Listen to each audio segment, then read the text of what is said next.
निसार में तेरी गलियों पे है वतन, जहां चली है रिवाजो गैर कि कोई ना सर उठाकर चल सके। लाखों वक्फ की जायदाद अपना स्टेटस खो देंगी और लाखों लोग, इसी तरीके के लोग सड़कों पर आ जाएंगे। इससे भारतीय संविधान के आर्टिकल 14 और 15 का सीधा उल्लंघन है, जो धर्म और जाति के आधार पर भेदभाव और कानून के सामने सभी की बराबरी पर जोर देता है। मैं सबसे पहले दाद देना चाहती हूँ इस बिल के टाइमिंग की, कि अभी ईद की रौनक बुझी भी नहीं थी और हमारी जड़ों पर एक नया फरमान लाया गया। पहले उत्तर प्रदेश में मुसलमानों को नमाज पढ़ने पर रोक लगाई और फिर सौगात में ये बिल लाया गया। निसार में तेरी गलियों पे है वतन, जहां चली है रिवाजो गैर कि कोई ना सर उठाकर चल सके।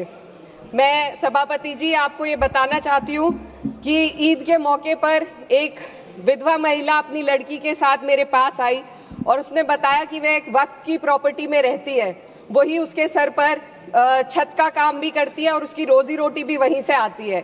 वो इस बिल को लेकर इतनी फिक्रमंद थी कि कहीं उससे वो उसकी संपत्ति ना छीन ली जाए। वो अकेली एक ऐसी महिला नहीं है, ऐसे लाखों लोग हैं जो वक्फ की, गरीब महिलाएं जो वक्फ की संपत्ति से अपना रोजगार चला रहे हैं। और ये जो वक्फ बाय यूजर क्लॉज के हटाने से लाखों वक्फ की जायदाद अपना स्टेटस खो देंगी और लाखों लोग, इसी तरीके के लोग सड़कों पर आ जाएंगे। वक्फ क्या है? वक्फ बाय यूजर क्या है? इसका ये मतलब है कि कोई जायदाद अगर सालों से दीन और भलाई के कामों के लिए इस्तेमाल हो रही हो तो वो खुद ब खुद वक्फ मानी जाएगी। हिंदुस्तान की अदालतों ने भी इस बात को तस्लीम किया है। वक्फ बाय यूजर सिर्फ वक्फ बोर्ड को ही मिली कोई खास सौगात नहीं है, ये बल्कि सभी अन्य धार्मिक ट्रस्टों को परंपरा और यूज के आधार पर बिना किसी डॉक्यूमेंटेशन के धार्मिक चरित्र को डिक्लेयर करने का राइट मिला हुआ है। भारत के संविधान के आर्टिकल 13 क्लॉज 3 में कस्टम और यूसेज को कानूनी वैधानिकता प्रदान करता है। इसी आर्टिकल से वक्फ बाय यूजर भी निकला गया है। इस बिल के कानून बनने पर वक्फ बोर्ड तो इस प्रोविजन से हाथ धो बैठेगा, लेकिन अन्य धार्मिक ट्रस्टों को यह सुविधा जारी रहेगी।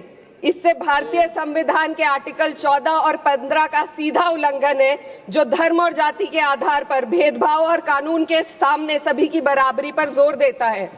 मैं इसके साथ ये भी कहना चाहती हूँ कि सत्ता के लोग जो एक दूसरे की पीठ थपथपा रहे हैं कि वक्फ बाय यूजर का जो अमेंडमेंट इन्होंने दिया उसको एक्सेप्ट कर लिया गया है, लेकिन इनकी शरारत यह है कि उसके साथ ही एक ऐसा प्रोवाइजो इसमें शामिल किया गया जिसके आधार पर यह कहा गया है कि अगर कोई भी वक्फ की संपत्ति विवादित हो तो वो अपना वक्फ स्टेटस खो देगी। तो जो अमेंडमेंट इन्होंने दिया है, जिसको एक्सेप्ट कर लिया गया है, उसका कोई मतलब नहीं।